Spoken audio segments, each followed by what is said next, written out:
Business start कर देते और बीच में फिर रुक जाते हैं या तो फिर अपना रास्ता बदल लेते या अलग ही बिजनेस करना शुरू कर देते। क्यों पता नहीं। आप सुबह उठेंगे और you know how you have to freshen up, क्या करना है, कहाँ जाना है, किससे बात करना है, कैसे ब्रेकफास्ट लेना है, who is going to serve you the breakfast. ये एक सिस्टम बना हुआ है। हमेशा किसी एक्सपर्ट के गाइडेंस में काम करो। ऐसे बंदे थे जिनके पास 11 years का एक्सपीरियंस था, right? Post 11 years का experience from a VP, he came back to the position of senior manager in the terrorist attack that happened on the Taj, हाँ 26/11. Preparing for a pitch क्योंकि self market कर रहे हैं, they are branding themselves and their products, so उनको क्या ध्यान में रखना चाहिए because बहुत कुछ change होते रहता है. If you look at Instagram and all, तो कुछ नए नए trends आते रहते हैं, तो how to keep up with that pace? Ma'am I have one question. So lots of people think कि मुझे बिजनेस शुरू करना है और आजकल तो बहुत क्रेज़ भी चल रहा है। हर एक कोई बंदा उसको लगता है कि मेरा भी स्टार्टअप होना चाहिए, मेरा भी बिजनेस होना चाहिए। और मुझे एक बात समझ में नहीं आता है कि बहुत सारे लोग है ना बिजनेस स्टार्ट कर देते और बीच में फिर रुक जाते हैं या तो फिर अपना रास्ता बदल लेते या अलग ही बिजनेस करना शुरू कर देते। क्यों पता नहीं क्यों, मतलब क्लैरिटी नहीं होता है। अलग अलग थॉट्स हो सकते हैं, पर मुझे आपसे जानना है कि एज ए बिजनेस कोच आप उसमें एक्सपर्ट है, तो कोई भी अगर बिजनेस शुरू करना चाहता है तो उसने अपने माइंड में पहले से क्या रखना चाहिए, क्या प्रिकॉशंस लेनी चाहिए ताकि उसको लॉन्ग टर्म तक लेके जाए। तो ऐसी क्या चीज़ें हैं बिजनेस शुरू करने से पहले हमारे माइंड में रखना चाहिए? Okay, I think business mindset जो होता है वो बहुत कुछ आता है जब आपका माइंडसेट क्लियर होता है। ओके, आप सोचो आप कैसे किसी चीज़ के बारे में क्लियर होते हो। जैसे अगर मैं आपसे पूछूं कि मॉर्निंग में उठ के आपको क्या करना है, ओके आपका एक शेड्यूल है। आप सुबह उठेंगे और you know how you have to freshen up, क्या करना है, कहाँ जाना है, किससे बात करना है, कैसे ब्रेकफास्ट लेना है, who is going to serve you the breakfast. ये एक सिस्टम बना हुआ है। ओके, आप इस सिस्टम में बहुत ज़्यादा क्लियर हो, राइट? क्यों? क्योंकि आपके दिमाग में, माइंड में बहुत ज़्यादा क्लैरिटी है। तो आप किसी चीज़ को छोड़ते कब हो? जब आपके दिमाग में क्लैरिटी नहीं होती। ओके, क्लैरिटी नहीं है तो फियर और डाउट्स बढ़ जाते हैं। आपके दिमाग में जो फियर होगा या जो डाउट होगा वो हावी हो जाएगा। ओके, डाउट तो हमेशा, दूसरे लोग तो हमेशा डाउट करेंगे, राइट? बट सबसे बुरा है सेल्फ डाउट, जहाँ पे जाकर के हम खुद को मार देते हैं। तो उसके बाद देयर इज कोई आपको बचा नहीं सकता, राइट? ओके, कितना भी बड़ा आप मोटिवेशन वीडियो देख लो या किसी से बात कर लो, अगर आप अंदर से मर गए आपको कोई नहीं बचा सकता। सो वो इनर स्ट्रेंथ देना खुद को एंड वो खुद की माइंड में क्लैरिटी होना, दैट्स वेरी इंपॉर्टेंट। तो फिजिकल चीज़ों से पहले ये ज़्यादा जल्दी आता है। आजकल के यंगस्टर्स, जैसे आपने बोला कि पैशन के पीछे बहुत ज़्यादा जागते हैं, या जो वर्ड स्टार्टअप है वो एक ऐसा फिनोमेना हो गया कि हर किसी को करना है, राइट? तो स्टार्टअप से ये कभी भी मतलब नहीं होता कि आप सिर्फ एक, क्योंकि आपका एक पैशन है तो आप उस चीज़ में घुस जाओ। ठीक है, अगर आपको सच में उस चीज़ का पैशन है और अगर आप वाकई में कुछ चेंज करना चाहते हो, कुछ बड़ा करना चाहते हो, तो फर्स्ट उस चीज़ के बारे में नॉलेज गेन करो और हमेशा किसी एक्सपर्ट के गाइडेंस में काम करो। फिर चाहे वो कोई आपका इंडस्ट्री का मेंटर हो, आपके खुद के पेरेंट्स हो, आपका खुद का एक फ्रेंड हो जो कि ऑलरेडी एक existing similar kind of business कर रहा हो, ऐसे लोगों के साथ अपना टच, एक कॉन्टैक्ट बना के रखो। इसलिए बोलते हैं networking plays the key role in any business, क्योंकि नेटवर्किंग से ही सब कुछ आगे जाता है। आपको एक थॉट प्रोसेस मिलता है कि अच्छा ये अगर ऐसा काम कर रहा है और अगर इसको ऐसा रिजल्ट मिला है, या अगर ये गड्ढे में घुसा है तो नॉट नेसेसरी कि मैं गड्ढे में घुसूं। जैसे आप रोड पे गाड़ी चला रहे होते हो, राइट? जैसे ही आप देखते हो सामने वाली गाड़ी वेंट इनटू द गड्ढा, राइट? तो आप क्या हो जाते हो? यू बिकम अवेयर कि अब मुझे उस गड्ढे में नहीं जाना है। आप साइड ड्राइव करोगे, right? You will find your escape route कि मुझे उस गड्ढे में नहीं जाना है। सेम वे जब आप किसी एक्सपर्ट से बात करते हो, किसी पर्सन से बात करते हो, तो वहाँ पे आपका जो एक पर्सपेक्टिव होता है वो ये होता है कि यार उन्होंने ये गलती करी थी, मुझे नहीं करी। ये चीज़ हमारे पेरेंट्स भी बहुत बार बोलते हैं हमसे, राइट? कि मैंने ये गलती करी, मैं नहीं चाहता तुम ये करो, बट हम क्या करते हैं? जाने दो, इग्नोर करते हैं, राइट? ओके, तो ये इग्नोरेंस अगर हमारे पास है तो फिर ये एक बहुत बड़ा यू कैन से एक रेड फ्लैग है जो कि नहीं होनी चाहिए। Weather it be your parents, friends, अगर आपको कोई कुछ बोल रहे हैं तो उसको एक सेकंड थॉट दो कि कोई क्यों बोल रहा है, उनका पर्सपेक्टिव क्या है, उनसे बात करो, कम्युनिकेट करो, समझने की कोशिश करो। सो सिर्फ पैशन पे बिजनेस नहीं खड़ा हो सकता, बिजनेस के कुछ डायनामिक्स होते हैं और ये मैं खुद अपने एक्सपीरियंस पे बता रही हूँ, क्योंकि जब आप कुछ एक बिजनेस करते हो, आप फेल हो जाते हो, आपको समझ में आता है कि यार सिर्फ क्योंकि मुझे एक पैशन है या सिर्फ नॉलेज भी अगर है एक पर्टिकुलर डोमेन का, तो भी मैं आज के डेट में एक बिजनेस नहीं खड़ा कर सकती। बिजनेस के लिए बिजनेस के फंडामेंटल्स को समझना बहुत जरूरी है। तो work with someone that helps you to identify those fundamentals. Yes तो जैसे आपकी बातों से मैं ये समझा कि इम्पोर्टेंट सिर्फ पैशन होना इम्पोर्टेंट नहीं है या सिर्फ स्किल होना इम्पोर्टेंट नहीं है। अगर हमें बिजनेस करना है और सक्सेसफुली लेके जाना है तो पैशन भी होना चाहिए, स्किल्स भी होने चाहिए Right. और हमारे साथ मेंटर भी होना चाहिए। तो जब एक गड्ढा आता है तो हमें वो बचा सके, क्योंकि वो ऑलरेडी आगे तक पहुंचा है, उसको पता है, राइट। तो इट्स इम्पोर्टेंट। पर ऐसी और क्या स्ट्रैटेजीज हो सकती है या ऐसे क्या प्री प्लान रखे, मतलब जैसे भी अगर बिजनेस बंद होता है ये अगर हम समझते हैं तो ऑफकोर्स कहीं ना कहीं तो गड़बड़ी है, या तो उनके पास स्किल नहीं है या तो उनके पास पैशन नहीं है, तो या दोनों भी होने के बावजूद भी अगर वो नहीं कर पाते तो कुछ और चीज मिसिंग हो सकती है, जैसे कि प्रॉपर गोल्स नहीं है, विजन नहीं है। तो कोई भी बिजनेस में अपना विजन या गोल्स होना कितना इम्पोर्टेंट है? बिजनेस विजन या बिजनेस गोल्स बहुत ज्यादा इंपॉर्टेंट है इन टर्म्स ऑफ कि आप आगे अचीव क्या करना चाहते हो। ओके, प्रॉब्लम इज कि हम किसी से अगर किसी की आजकल जो इंस्टाग्राम है या आपके जो सोशल मीडिया हैंडल्स हैं फॉर एग्जांपल, या for your basic very website, okay, कोई भी नया बिजनेस वाला आता है तो वो सबसे पहले क्या बोलता है, मैंने सब कुछ कर लिया है, मैंने सेटअप कर लिया है, मेरी वेबसाइट रेडी है, मैंने एक अच्छा सा विजन स्टेटमेंट, मिशन स्टेटमेंट सब अपनी वेबसाइट पे लिख दिया है। ओके, प्रॉब्लम इज आप कितने अलाइंड हो उस पर्टिकुलर विजन के साथ। ओके, और विजन कोई एक ऐसा नहीं होता या मिशन कुछ ऐसा नहीं होता कि मुझे ये नंबर अचीव करना है। आई थिंक उससे ज्यादा इंपॉर्टेंट ये है कि मैं किस लेवल पे जाकर के कितने लोगों को हेल्प कर रहा हूँ या किस प्रॉब्लम को सॉल्व कर रहा हूँ। Okay, the business is about problem solving. तो अगर आप प्रॉब्लम सही तरीके से सॉल्व करोगे तो आप जब उसका सोल्यूशन लेके किसी के पास जाओगे तो कुछ ना कुछ ऐसे लोग जरूर होंगे जो उस सोल्यूशन के साथ उस चीज को समझते होंगे, राइट, या उनको उस सोल्यूशन की जरूरत होगी, वो उनकी नीड होगी या उनकी जरूरत होगी। तो that time the business model hits, right. अब मान लीजिए अगर आपका बिजनेस मॉडल नीचे जा रहा है, राइट, आप कितनी भी कोशिश कर रहे हो वो ऊपर नहीं जा रहा है, तो अब आपको यहाँ पे क्या करने की जरूरत है, थम जाओ। Okay, for some time take that gap to learn more, to understand कि हमारी मिस्टेक्स कहाँ है, एंड उसको आप जब किसी के साथ सीखते हो कि हमारी ये मिस्टेक्स हैं, that time you get the power to rebound. Okay, this is something that I learned from one of the managers who came to our company for a job. वो ऐसे बंदे थे जिनके पास 11 years का experience था, right? Post 11 years का experience from a VP, he came back to the position of senior manager. Why? His business model failed, right? He was a young person just like you and me, right? उनका business model fail होने की वजह से ही said I am going back to job, but उनको अपने designation से 3 grade नीचे उतर के आना पड़ा। That's a huge loss for him, but there was no other option. When I asked him, उन्होंने मुझे एक चीज बहुत अच्छी बोली थी उस टाइम पे। उस टाइम तो मेरा बिजनेस करने का ऐसा कुछ थॉट भी नहीं था, but I just asked him, I said आपका इतना बड़ा बिजनेस फेल हो गया, आपने जो इतना कमाया था पैसा as a VP, you had a good money, वो आपका चला गया. What made you come back to job? Okay, why have you come here? Why couldn't you try more? He said, I understood that there is something that is missing. मेरे पास team थी, मेरे पास model था, but फिर भी मेरा business नहीं चल रहा था क्योंकि मेरे पास बाकी स्किल्स नहीं थी उसको चलाने के लिए, एंड मेरे पास ज्यादा टीम रखने के लिए फाइनेंस भी नहीं था. तो ही सेड कि because my model needed a break, I gave it a break, and he came to that job saying that ultimately I want to again restart my business in the next 3 years. So he kept a goal for himself कि next 3 years में मैं model को modify करूंगा, उसको adapt करवाऊंगा और यहाँ से सीखूंगा, यहाँ से या कहीं से भी उस चीज को सीखूंगा. उस बेसिस पे उनका सिलेक्शन हुआ था in the company. When he said कि I want to learn and I want to implement it for myself. That was the truth that he spoke. कि आज से 3 साल बाद मैं आपके साथ नहीं रहने वाला हूँ, बट हाँ ये जरूर है कि यहाँ पे मैं जो भी सीखूंगा वो मैं इस पर्सपेक्टिव से सीखूंगा कि मुझे इस चीज को अपने बिजनेस में डालना. And that was his winning answer for the interview. So this is something that I got from him, like you know when I asked him कि ऐसा करने से क्या वो बेनिफिट होता है. तो जब भी आपका फाइनेंस अनस्टेबल होता है या जब भी आपको लगता है कि डाउनफॉल हो रहा है, थम जाओ, थोड़ा हॉल्ट ले लो.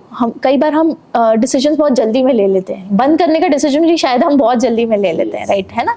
हम इतना वेट नहीं करते, हम सोचते नहीं है कि मेरा मॉडल क्यों नहीं चल रहा, कुछ गलत तो नहीं है, या सिमिलर काइंड ऑफ इतने एग्जिस्टिंग मॉडल है, उसके बेसिस पे आप क्या अलग कर रहे हो जहाँ पे आपका बिजनेस स्टैंड आउट करेगा. तो वो चीज हम कभी सोचते ही नहीं. हम किसी से पूछते ही नहीं है कि मेरा मॉडल क्यों नहीं चल रहा, क्योंकि आप पेरेंट्स के पास जाओगे, आपको पेरेंट्स बोलेंगे अरे बेटा जितना दिया था वो तो तुमने डुबा दिया, राइट. अब मेरे पास कुछ नहीं है, अब मेरे पास क्यों आ रहे हो, एक काम करो बाहर जाओ, अंकल जी से बात कर देता हूँ, वो तुम्हारी जॉब लगवा देंगे, राइट. वो किसी अंकल जी से बात करेंगे, आपकी जॉब अगले दिन आपके हाथ में मिल जाएगी. सो पॉइंट इज कि गलती पेरेंट्स की भी नहीं है, but then the kind of environment that they have come with, उनका एनवायरमेंट हमेशा सिक्योरिटी एनवायरमेंट था, राइट अभी आप आज की जनरेशन को देखोगे ना, बहुत ही एक्सप्लोरेटिव और एक्सपेरिमेंटेटिव एनवायरनमेंट है. एक छोटा सा बच्चा भी बहुत एक्सपेरिमेंट कर लेता है. Right I have my own kid.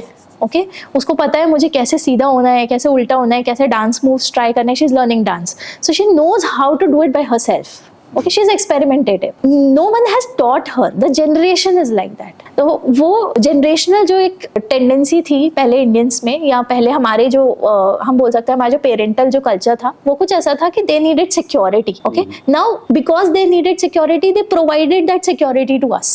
So we are least bothered about security. We are like घर तो है, मैं कभी भी अपने घर तो वापस जा ही सकता हूँ और कुछ नहीं. तो इतना तो पता है कि मम्मी पापा लात नहीं मारेंगे. Right okay so the point is कि जब आपको ये चीजें पता होती है ना कि एटलीस्ट मेरे पास एक सिक्योरिटी है, घर है, माँ बाप भी थोड़ा रिस्क ले लेते हैं कि चलो ठीक है बेटा आप अपने मन का कर लो, because these days people have that tendency, the suicidal tendency, the depression thoughts and all that stuff. आजकल लोग बहुत जल्दी उस थॉट प्रोसेस में चले जाते हैं. सो कहीं ना कहीं हमारे पास एक सिक्योरिटी फैक्टर ऑलरेडी है, इस वजह से हम लोग ज्यादा एक्सपेरिमेंटेटिव है. बट द प्रॉब्लम इज कि एक्सपेरिमेंटेशन का ड्यूरेशन हम बहुत छोटा अपने दिमाग में बना के रखते हैं, और इसका एक रीजन है मार्केट. ओके आप न्यूज़पेपर खोलते हो या मीडिया खोलते हो, आपको क्या दिखता है? आज इस स्टार्टअप ने इतना अर्न कर लिया. राइट आज इस इन्वेस्टर ने इतना इस स्टार्टअप में लगाया. Because of which what happens is कि आपका भी एक माइंडसेट हो जाता है कि अरे यार एक साल में इतना बड़ा बिजनेस बना लिया, ओ माय गॉड, तो मेरा भी होना चाहिए. अब आप उस स्टैंडर्ड को देख रहे हो कि मेरा भी होना चाहिए. आप ये नहीं देख रहे हो कि उससे 5 साल पहले की उसकी जर्नी क्या थी. तो that comparison creates a phobia in your mind, and वो फोबिया हावी हो जाता है जिसकी वजह से आपके फेलियर के चांसेस बढ़ जाते हैं. और ऐसा भी है कि हम ऊपर देखते हैं, ज़्यादा डीप नॉलेज नहीं लेते, शायद उस वजह से भी हम प्रॉपरली अंडरस्टैंड नहीं करते, और उस वजह से हम अपने गोल्स प्रॉपर वे में इम्प्लीमेंट नहीं करते. That's right. Yeah. तो जैसे मैंने बोला कि like you know media plays a very big role, whether it be social media, whether it be influencers for that matter. अभी influencer journey, no one knows influencer कितना बड़ा स्ट्रगल है. Right? I have my own brother. I know he became successful in his 11th year. I have seen him doing that work post college. Right? अभी उसका 11th 12th year है उसके business में, तब जाकर के he is getting those international deals like anything and getting a hell lot of thing on YouTube. तो reason is you get something, but उसके पीछे का जो hard work है ना वो कोई showcase नहीं कर रहा influencer journey में. Okay? And influencer journey देख के हम अपने goals गलत बना लेते हैं. तो goal setting इसलिए जरूरी है ताकि आपके जो goals हैं वो realistic हो, imaginary नहीं हो. कि आज मैंने YouTube चैनल स्टार्ट किया, आज मैंने पॉडकास्ट स्टार्ट किया, आज मैंने Instagram लाइव स्टार्ट किया, और कल से like you know that follower and that love and fan everything should follow me. ऐसा कुछ नहीं होता. तो that's the reality of life. So I have a question. When we are talking about कि market बहुत change हो रहा है, and you know कुछ pre-preparations चाहिए before we actually jump into business. So since you are focusing on solo entrepreneurs, so what is the tips they should keep in mind when preparing for a pitch? क्योंकि self market कर रहे हैं, they are branding themselves and their products. So उनको क्या ध्यान में रखना चाहिए? Because बहुत कुछ change होते रहता है. If you look at Instagram and all, तो कुछ नए ट्रेंड्स आते रहते हैं. तो how to keep up with that pace? So the first thing is don't run after trends. Trends are trends. ठीक है? ट्रेंड का मीनिंग क्या हुआ? आज है कल नहीं है. Social media is a daily newspaper, right? हर एक सेकंड आपके सामने एक नया फीड है, फ्रेश न्यूज़पेपर आ रहा है, प्रिंट होते जा रहा है. राइट पहले ऐसा होता ना, एटलीस्ट जो न्यूज़पेपर है वो मॉर्निंग में हमारे घर में आता था, एक दिन बाद हमको न्यूज़ पता चलती थी कि हो क्या रहा है. Right so that's what I am saying, the power of media is overpowering our thoughts and beliefs these days. Right? I experienced this one time जब मुंबई में अटैक हुआ था here in the terrorist attack that happened on the Taj. हाँ 26/11. So that time my mother, I was very small that time. I mean not very small, but yes considerably small. So उस time my mother was not at home. Okay, she had come here to Nagpur. Okay, I have my maternal side on the Nagpur. तो यहाँ आई हुई थी वो, and it was like कि we was watching everything on TV. Me and my father, I remember that night exactly. आज भी जब मैं उस बारे में सोचती हूँ ना, एज अ चाइल्ड मेरे माइंड में उस चीज़ का बहुत बड़ा इम्पैक्ट पड़ा था.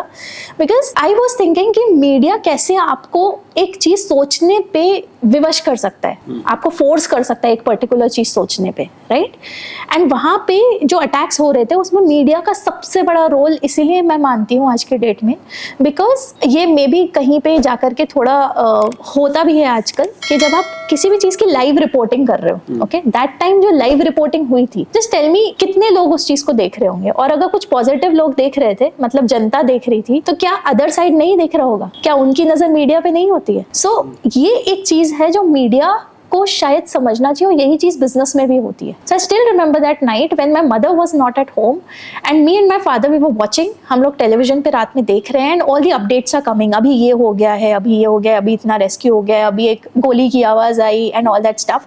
And then there was a red alert in the whole kind of Maharashtra area. Okay, because it was a huge attack, so they never knew कि कौन कहाँ से escape कर रहे हैं. No one knew anything. So there was a massive blow to our country in a state like Maharashtra, right, which is a like Mumbai in a city, हाँ, जो कि एक financial capital है हमारे लिए. तो जब इस तरीके की चीज हुई थी उस टाइम पे, and someone as a child who is watching that particular thing, and when media is playing a role जहाँ पे वो आपको एग्जैक्ट वो चीज दिखा रहे हैं, somewhere I feel there needs to be a bar beyond which you should not go within whatever business you are. Okay, तो जब आप ऐसी चीजें दिखाते हो तो उसका जो रिजल्ट होता है वो भी एक अलग ही होता है. So the kind of fear, the phobia that we had, ki like, you know, she should come back home safe. We told her, don't travel for the next 1 week, stay where you are, don't go anywhere, and all those things started happening. So she had to cancel out her tickets, and like, you know, me and my father and my brother, we were all alone here. So it was a different story altogether. तो एक phobia जो create होता है, वही same phobia आज businesses को लेकर के है. तो जैसे हम इन्फ्लुएंसर्स को पॉपुलराइज करते हैं, या हम किसी एक यूनिकॉर्न को, अगर जैसे कंपनी अगर यूनिकॉर्न बन रही है फॉर एग्जांपल, ओके, या उसको अगर एक फंडिंग मिल रहा है, तो हम उसको पॉपुलराइज करते हैं. ओके, आईपीओ में जा रहा है तो उसको पॉपुलराइज कर रहे हैं कि इसका आईपीओ आ गया, इसके शेयर्स आ गए मार्केट में. इस वजह से जो एक्सपेक्टेशंस है वो बहुत गलत. तो सबसे पहले तो एक्सपेक्टेशंस को राइट करना पड़ेगा, एंड इसके लिए यंगस्टर्स को इन्फॉर्म होना पड़ेगा. They should be well informed about what's happening. तो अगर if you are a young person and if you are listening, if you are hearing these kinds of things, go to depth. और depth कहाँ मिलती है? लोगों के experiences में, people's experiences in the books that have already been there, and in the lawsuit, the government. Okay, जो legal lawsuits है उनको पढ़िए कि उस हिसाब से क्या चीज़ लीगल है और क्या चीज़ इलीगल है. मैंने कई ऐसे लोगों को भी देखा है जो लोग इलीगल बिजनेसेस में फंस जाते हैं. दे डोंट नो कि क्या चीज़ लीगल है, क्या चीज़ इलीगल है इंडिया में. But today it has become little bit of more vocal. So we are just hoping कि हमारा जो नेक्स्ट जनरेशन होगा वो कुछ ऐसा होगा जो कि वेल इन्फॉर्म्ड होगा, right. So they will be able to take those better decisions. Okay, so influencer and trends को फॉलो करने से बिजनेस नहीं बनेगा. बिजनेस बनता है बेसिक फाउंडेशंस के ऊपर. वो फाउंडेशन कभी चेंज नहीं होगी. फाउंडेशन वही है, आप लीड्स लेके आओ, आप कस्टमर सेंट्रिक रहो. और अगर आपने मुझसे एक चीज और आपने पूछी थी कि हम कैसे एक डिफरेंशिएटर बने, राइट, इन द मार्केट. जो भी आपका एक्स्ट्रा वैल्यू है apart from whatever values, या जो भी हम ये बोल सकते हैं कि not exactly value also, but the kind of thing that you can give to your customer. Okay, आप क्या एक्स्ट्रा वैल्यू ऐड कर सकते हो, वो ज्यादा इंपॉर्टेंट. तो उस चीज पे थोड़ा सा फोकस आपको बढ़ाना पड़ेगा अगर आपको अपने आप को मार्केट करना है तो. सो although having a personal brand is important, आप अपनी एक पर्सनल ब्रांड बना सकते हो, वो जरूरी है आज के डेट में, because that gives your own perspective और टू थिंग्स, राइट. तो एक पर्सनल ब्रांड आपको अपना खुद का एक पर्सपेक्टिव देने की एक प्लेटफॉर्म बनता है जहां आप अपना खुद का पर्सपेक्टिव दे सकते हो. जैसे मैंने एक स्टैंड चूज किया which was my solo entrepreneurship. When I wrote this book I said I want to stand with solo entrepreneurs. Why? Because I was in a similar kind of a journey. दूसरे businesses नहीं है help करने के लिए, बहुत सारे businesses हैं help करने के लिए, but my life associates to this. So I would like to dedicate the entire thing to this. तो समवेयर जहां वो एक कॉज हार्ट टू हार्ट जुड़ा हुआ होता है, and you find and you start giving value to people that they are looking for, you become the differentiator in the market, and there will be certain kind of people who will love your product. The only way is कि आप उसको किस तरीके से उन लोगों तक पहुंचाते हो जिनको उसकी जरूरत है. finding the right target audience is the key, being the differentiator by adding value at which the current market might not be adding. और एक बहुत अच्छी एक छोटी सी टिप है यहाँ पे कि बड़े बिजनेसेस जो होते हैं उनको कोई भी प्रोसेस या सिस्टम चेंज करने में महीनों लग जाते हैं. This is the advantage with a small company. Okay, small company को कोई प्रोसेस चेंज करना है ना, it happens. Why? 10 लोग हैं, 20 लोग हैं, प्रोसेस ही तो चेंज करना है, राइट, सिस्टम ही तो चेंज करना है. It doesn't affect on a large scale. Okay, अभी कोई बड़ा ब्रांड होगा, पहले जाएगा मैनेजर के पास, मैनेजर से on the next level, on the next level, on the next level, महीना भर अप्रूवल में निकल जाएगा, सिर्फ प्रोडक्ट चेंज के अप्रूवल में. एक सिंपल चेंज भी करना हो आपको तो, मार्केटिंग चेंज कुछ करना हो तो, but small businesses have this leverage. We can play on the ground like anything, और हम लोग मैजिक क्रिएट कर सकते हैं वहां से. which big brands will take time. That is why big brands acquire small brands. वो छोटे ब्रांड्स को एक्वायर करते हैं, क्यों? छोटे ब्रांड्स का उस फंक्शन में ऑलरेडी काम किया हुआ है, तो उनको लगता है कि हम इनके बिजनेस को ओवरटेक करते हैं और जो इनके पास नहीं है, जो स्टेबिलिटी नहीं है, वो हम इनको दे देते हैं. So that happens in the real world today. So आपने बेसिकली ये जो बुक लिखा है सोलो एंटरप्रेन्योर्स के लिए, तो ये जो बुक है स्पेशली आपके लिए कैसा यूजफुल रहा और इससे आप क्या मैसेज देना चाहते हैं, या इससे आप किस तरीके की हेल्प करना चाहते हैं एंटरप्रेन्योर्स की, या जो सोलो एंटरप्रेन्योर्स के लिए आप जो काम कर रहे हैं? सो बुक राइटिंग का बिजनेस में अलग अलग तरीके से यूज हो सकता है. Okay, it can be to add your credibility in the market. अगर आपको एक पर्टिकुलर टॉपिक पे अपनी अथॉरिटी बिल्ड करनी है तो आप बुक लिख सकते हैं. आप क्रेडिबल बनना चाहते हैं एक पर्टिकुलर सब्जेक्ट को लेकर कि कोई आपके ऊपर उस सब्जेक्ट को लेकर विश्वास करे, राइट? तो आप उस चीज़ पर बुक लिख सकते हैं. अगर आपके पास एक पर्टिकुलर चीज़ का नॉलेज या एक्सपीरियंस है तो आप उस चीज़ का बुक लिख सकते हैं, right? When I started writing my book, I said कि मैं एक पर्टिकुलर एक्सपीरियंस के ऊपर बुक लिखूंगी, विच was my building my first venture, okay, which went successful. मैंने जब लिखना स्टार्ट किया था तो मैंने इस चीज़ पे लिखना स्टार्ट किया था, but with the time I realised कि उस चीज़ में मेरे पास लिखने के लिए बहुत ज़्यादा कुछ नहीं था. Okay, so when I said कि यार there needs to be something that should talk about the journey. Okay, and कैसे मैंने उसको रेक्टिफाई किया एंड कैसे उसको दूसरे लोग रेक्टिफाई कर सकते. So that couldn't happen with my brand name. Why? Because it had some constraints. So then I said कि let's pick up a audience, जिन ऑडियंस के लिए ये बुक हो सकती है, rather than being it for my brand. अभी आपने कुछ लोगों को देखा होगा, कुछ लोग हैबिट्स के ऊपर बुक लिखते हैं, राइट? स्पिरिचुअलिटी के ऊपर लिखते हैं, या मतलब एक पर्टिकुलर टॉपिक के ऊपर लिखते हैं, एक नॉलेजेबल टॉपिक के ऊपर लिखते हैं. I choose audience as my topic. So my topic became solo entrepreneurs. मतलब ऑडियंस को टॉपिक बनाया कि अगर उनको अपनी लाइफ जीनी है तो कैसे जीनी है, या उनको अगर बिजनेस बेटर बनाना है तो कैसे बनाना है. So if you talk about my book, I think it has helped, it helps entrepreneurs because ये जो बुक है ये क्राफ्ट की गई है with the help of interviews. Okay, so it's not only my knowledge and my experience, but also the expertise of different people who have already created successful business models. So इसमें जो interviews हैं वो इन्हीं चीज़ों को वापस दोहराते हैं जो वो लोग कर चुके हैं. So once you start reading, you come to know कि ये सब सेटअप हम खुद से कर सकते हैं. And बहुत सारी चीज़ें ऐसी होती है जो आपको शायद बारीकियां कोई बताता नहीं है, but when you start interviewing people, when you start talking to them, they'll tell you little experiences and little nitty-gritties of how they build their business, right? तो उस तरीके का बिजनेस इसीलिए मतलब इस तरीके की बुक इसीलिए शायद बेनिफिशियल होती है फॉर एनी बिजनेस, जहाँ पे आप या तो एक ऑडियंस से रिलेटेड, एक पर्टिकुलर ऑडियंस डेमोग्राफी से रिलेटेड एक बुक